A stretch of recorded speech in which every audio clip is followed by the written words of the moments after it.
Ayaw mag-focus ng camera ko. Ayan, namamalat na ako dito. So, ayan na yung resulta niya pang 3 days, guys. So, hi guys! So, pang 3 nights na natin ginagamit itong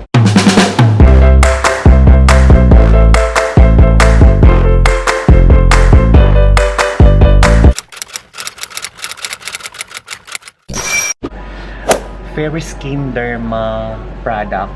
So, yung rejuvenating nila. So, 3 araw ko na siya. Hindi ako napag-film nung first and second. Kasi normal lang naman siya. Wala kang mararamdaman nun. So, itong 3 days, napapansin ko, katapos ko lang kasi maligot, katapos ko lang gamitin yung sabon nila. And napapansin ko ay mayroon akong namamalat na ako dito na side. Ayan, namamalat na ako dito. Ayan. Tapos eto guys, yan, sobrang lala nito nung una. Pero ngayon, ayan o, wala akong bumps na nararamdaman sa face ko. May mga pamumula lang. And I love it. Ayan na yung resulta niya for 3 days.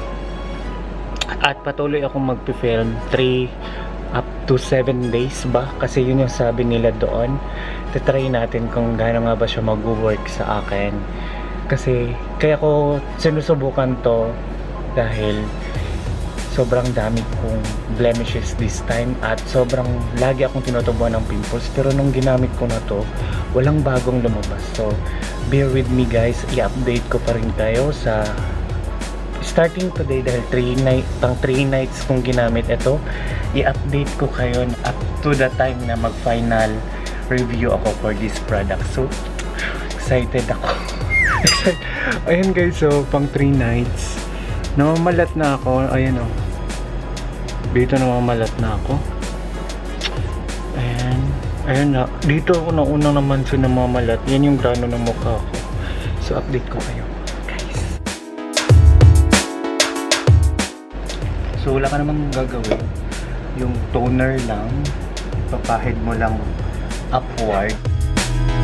Medyo nararamdaman ko na yung half day.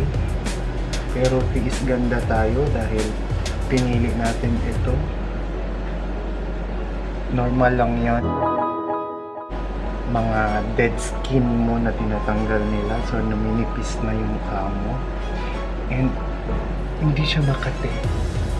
At like sa Maxi Pill guys, nag-try ako dati. Makate. Pag namamalat, ito hindi. Wala akong maramdaman. So dito namamalat na rin ako dito.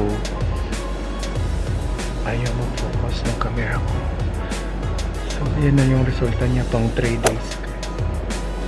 And ang gagamitin niyo lang naman sa paggabi, toner, saka itong brightening cream.